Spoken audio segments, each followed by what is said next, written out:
আজি আমি বনাম পনীৰ বিলাহী মটৰ আলু তৰকাৰী। তাৰ কাৰণে আমি পনীৰ লৈ লৈছোঁ, এটা পৰিমাণ মতে পনীৰ লৈ লৈছোঁ।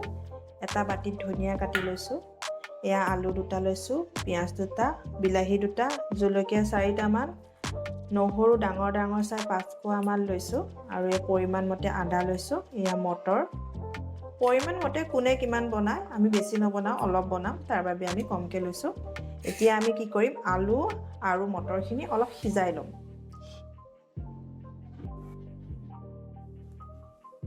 এয়া আলুখিনি এনেকৈ পিচ পিচকৈ এয়া এনেকৈ কাটি দিলোঁ।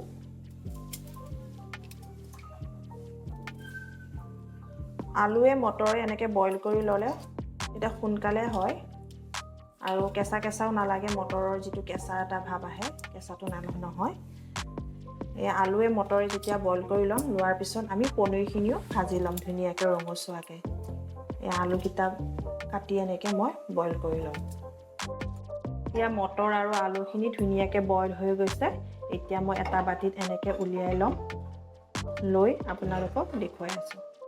কেৰাহী তেল গৰম হৈ গৈছে, অলপ হালধি দি দিম ইয়াতে আৰু অলপ নিমখ দি দিম ইয়াত পনীৰখিনি ভাজাকৈ।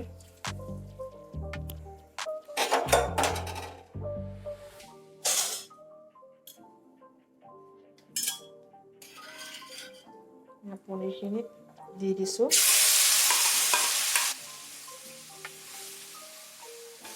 পনীৰখিনি ধুনীয়াকৈ ৰঙচুৱাকৈ ভাজি ল'ম মই।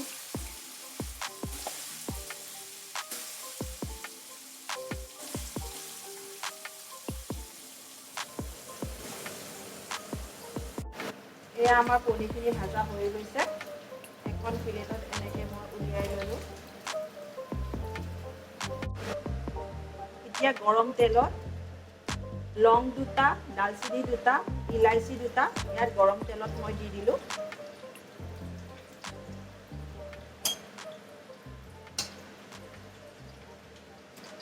আদা নহৰু জলকীয়াখিনি মই এনেকৈ প্ৰেছ কৰি লৈছোঁ।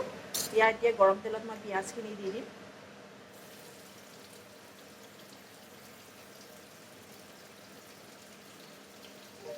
পিঁয়াজখিনি ধুনীয়াকৈ ফুল স্কিম দি পেলাই ভাজি ল'ব লাগিব, যাতে পিঁয়াজটো কেঁচা হৈ নাথাকে।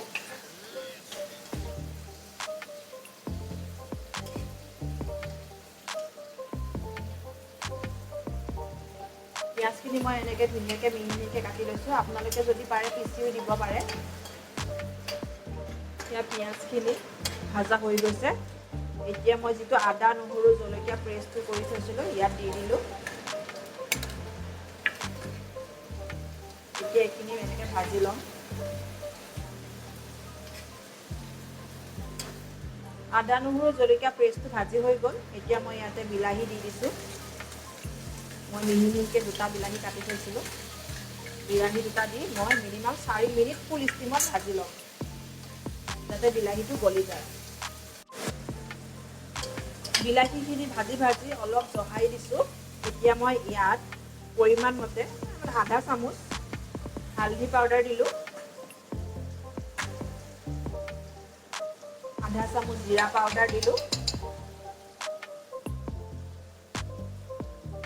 আধা চামুচ নিমখ, নিমখটো পৰিমাণ মতে দিব। ৰেড চিলিটো পৰিমাণ মতে দিব। কেঁচা জলকীয়া যিহেতু দিয়া গৈছে, তাৰ বাবে ৰেড চিলিটো পৰিমাণ মতে আপোনালোকে দিব। মই দেখুৱাই দিছোঁ কিমানখিনি দিব লাগে মোৰখিনিত। আৰু এইটো ধনিয়া পাউডাৰ। এতিয়া গোটেইখিনি আকৌ বিলাহীখিনিৰ লগত মই ভাজি ল'ম।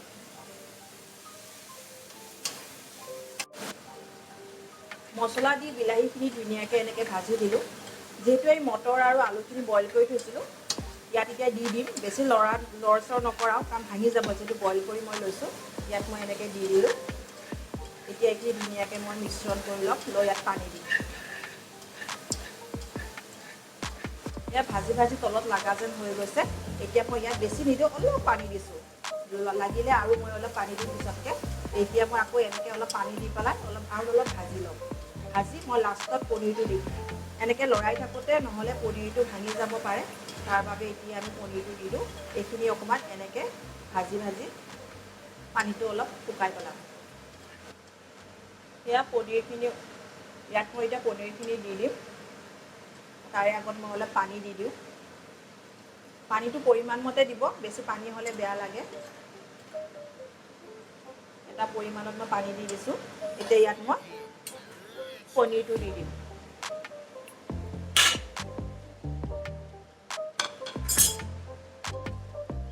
পনীৰ দিয়াৰ পিছত বেছিকৈ লৰাই দিলে পনীৰটো ভাগি যোৱা চান্স থাকে। তাৰ কাৰণে পনীৰটো পানী দি ল'ম, তাৰপিছতহে পনীৰটো দিয়া যায়। এতিয়া এইখিনি উতলিব দিম। এয়া পনীৰৰ আঞ্জা হৈ আহিছে, ধুনীয়াকৈ উতলি গৈছে। এতিয়া মই কি কৰিম, ইয়াত কাটি থোৱা ধনিয়া অলপ এনেকৈ ছটিয়াই দিম।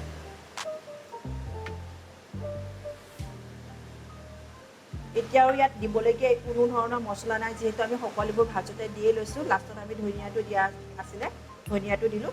এতিয়া মই গেছটো বন্ধ কৰি দিছোঁ, এটা বাতিত উলিয়াই ল'ম।